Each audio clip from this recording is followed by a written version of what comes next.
karena memang kalau lagi musim hujan gitu, apalagi iklan gitu kan, langsung. segala minuman, segala makanan, Nah. segala vitamin, suplemen itu udah bertaburan gitu. Minum ini meningkatkan imunitas. Sampai bingung kita mau minum yang mana ya. Daya tahan tubuh itu dibentuknya itu hari demi hari. Nggak bisa disulap, simsalabim, prok prok prok. Jadi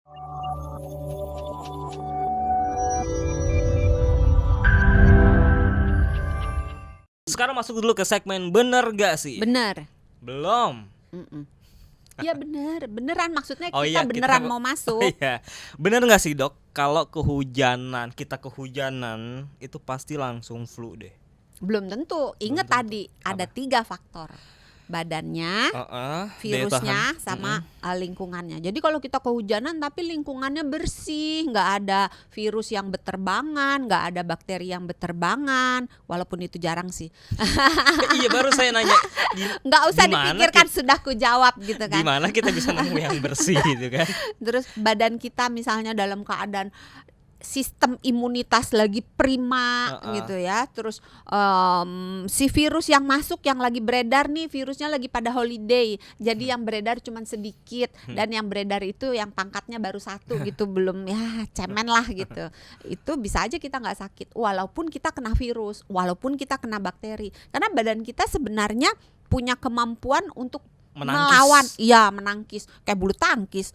Tapi ditepok bolanya gitu. Jadi ada masuk, kita punya beberapa lapis mekanisme pertahanan. Jadi masuk bibit penyakit apapun ya, itu disaring mulu dari bulu hidung, disaring dulu. Oh, makanya kalau punya bulu hidung, makanya kalau ngupil jangan dicabut ya. Iya, jangan dicabutin. Kalau gondrong digunting aja. Di trimming, dipangkas boleh, tapi jangan dihabisin. Oh iya. Emang ada orang yang ngabisin bulu hidung? Banyak. Oh iya, serius. Iya, banyak. Padahal asik loh punya bulu hidung. Enggak juga ya. Lebih sehat sih orang yang punya bulu hidungnya seperti hutan rimba. Ini beneran. Okay. Yang bulu hidungnya seperti hutan rimba, dia akan memperangkap lebih banyak bibit penyakit daripada orang yang hutannya gundul di hidungnya. Bentar deh, kan bulu hidungnya lebat, kayak hutan rimba, lebih bisa menangkap banyak virus. Iya. Nempel dong di sini. Kan nanti kita bangkis. Haji, itu bangkis. Ini beneran. Bersin itu adalah cara mekanisme tubuh untuk membuang virus yang tadinya udah disimpan sama si bulu hidung. Oh, I see. 1 bangkis. Okay. 2 bangkis apa sih? Bersin. Bahasa apa itu? Ya ampun. Bahasa orang zaman dulu. Coba oma-oma, opa-opa pasti tahu kalau dibilang bangkis itu ya pasti Allah. Tahu. Bahasa jadul ternyata. Iya, bersin. Jadi bersin itu merupakan upaya tubuh untuk melontarkan apa-apa yang ada di hidung. Jadi kalau bersin jangan ditahan ya. Iya. Terus yang kedua, manipulasi hidung. Manipulasi hidung. Ngupil. Istilahnya itu. Iya. Baru tahu manipulasi beneran hidung. loh, ini nggak bercanda, beneran. Manipulasi hidung itu sama dengan ngupil. Itu tindakan untuk mengeluarkan benda-benda yang mulai dari sekarang saya kalau mau ngupil saya bilang manipulasi saya mau manipulasi hidung dulu. Jadi keren mau. Coba dicari bener nggak manipulasi hidung itu artinya apa? Terus ada 3 ya. Bersin, manipulasi kalau hidung. Dia ketelen bisa aja jadi batuk. Terus kadang-kadang dia keluar sendiri sih. Jadi pernah gak sih sahabat Sonora kalau misalnya lagi nunduk atau apa gitu, terus tiba-tiba ada sesuatu jatuh, upilmu jatuh gitu misalnya. Enggak, tapi ini beneran dia secara natural bisa copot dan keluar sendiri. Sama kayak kotoran telinga, sebetulnya secara natural dia bisa runtuh sendiri, luruh. Sendiri. Oh iya. Oke deh, kalau gitu itu nice insight. Itu pintu paling depan.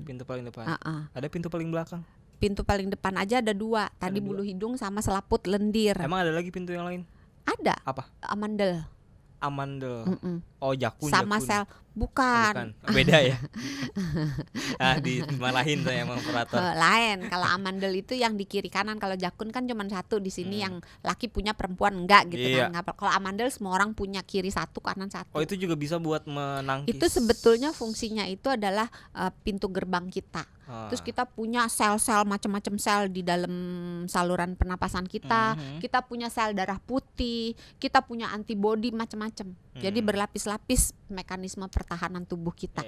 Bener nggak sih dok kalau minum vitamin C itu bisa langsung menyembuhkan flu dan teman-temannya sekalian? Ini saya susah ini menjawabnya. Karena memang kalau lagi musim hujan gitu, apalagi iklan gitu kan, segala minuman, segala makanan, segala vitamin, suplemen itu udah bertaburan gitu. Minum ini meningkatkan imunitas. Sampai bingung kita mau minum yang mana ya? Daya tahan tubuh itu dibentuknya itu hari demi hari. Nggak bisa disulap, simsalabim, prok. Jadi nggak bisa kita minum vitamin C besoknya langsung. Nggak bisa. Dan daya tahan tubuh itu membutuhkan banyak hal, nggak cuma vitamin C. Membutuhkan vitamin C, iya. Salah satu, masih ada salah 2, salah 3, salah 4, salah 5. Salah 3 mah di dekat. Dapat 7 kalau salah 3. Oh iya benar. Iya, jadi kita juga butuh vitamin A. Vitamin A itu menjaga struktur kulit. Jadi misalnya di hidung, lapisan lapisan mukosa hidung supaya dia bisa mulus, bisa bagus gitu. Itu pakai vitamin A. Vitamin D membentuk sistem imunnya. Vitamin C, vitamin B juga berguna. Besi, zat besi, zinc itu juga berguna. Jadi hampir semua nutrisi itu kalau kita makan dalam jumlah yang seimbang, dalam komplit gitu ya, semuanya ada, itu akan mendukung sistem imun tubuh kita menjadi lebih baik, menjadi optimal gitu. Oke. Jadi nggak cuma vitamin C, bahwa kita butuh vitamin C, iya. Ya. Kalau kita kena penyakit apa aja, biasanya kalau ke dokter kan suka dikasih yang namanya antibiotik. Iya. Terus dititipin sama dokternya harus dihabiskan ya. Jangan cuma diliatin. Emang bener nggak sih dok kalau udah minum antibiotik itu udah pasti cepat sembuh? Nah ini termasuk banyak sekali pasien saya kalau datang, dok kasih antibiotik dok, ini saya 2 hari lagi mau keluar kota biar cepat sembuh. Antibiotik itu tidak mempercepat kesembuhan. Tapi antibiotik itu digunakan sesuai dengan indikasinya. Antibiotik digunakan untuk mengobati bakteri. Influenza atau pilek disebabkan oleh virus, tidak memerlukan antibiotika. Kecuali kalau misalnya infeksi yang tadinya hanya virus, karena daya tahan tubuhnya turun, maka ketumpangan bakteri. Nah, ketika ketumpangan bakteri, maka akan diberikan antibiotik. Tapi kalau pengobatan lini pertama tidak.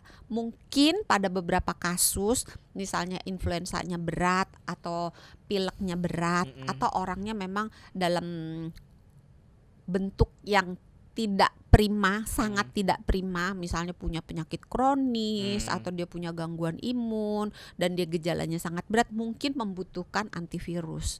Dan itu tidak semua penyakit virus membutuhkan antivirus. Sama kayak COVID kemarin kan? Ada yang perlu, ada yang enggak. Perlu apa nih? Antivirus. Antivirus. Iya. Oh. Sama di influenza juga begitu.